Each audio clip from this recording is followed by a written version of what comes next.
नाशिकच्या सातपूर अशोकनगर परिसरात दिवसाढवळ्या धक्कादायक चेन स्नॅचिंगची घटना घडली आहे। गिराईक बनून दुकानात आलेल्या एका अज्ञात तरुणाने दुकानात काम करणाऱ्या महिलेची सोन्याची साखळी क्षणार्धात ओरबडून नेल्याने परिसरात भीतीचे वातावरण पसरले आहे। मिळालेल्या माहितीनुसार संबंधित तरुण हा ग्राहक असल्याचे भासवत दुकानात आला।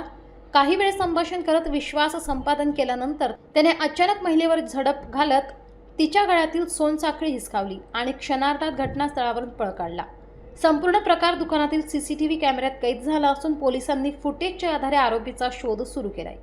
या घटनेमुळे सातपूर परिसरात संतापाची लाट उसळली असून नागरिकांमध्ये सुरक्षिततेबाबत चिंता वाढली आहे। दिवसाढवळ्या अशा घटना घडत असतील तर आम्ही सुरक्षित आहोत का, असा सवाल स्थानिकांकडून उपस्थित केला जातोय। पोलिसांनी गुन्हा दाखल करून तपासाची चक्रे फिरवली असून लवकरच आरोपीला अटक केली जाईल असा विश्वास व्यक्त करण्यात येत आहे। दरम्यान नागरिकांनी सतर्क राहावे आणि संशयास्पद हालचाली दिसल्यास तात्काळ पोलिसांना कळवावे असे आवाहन करण्यात आले आहे।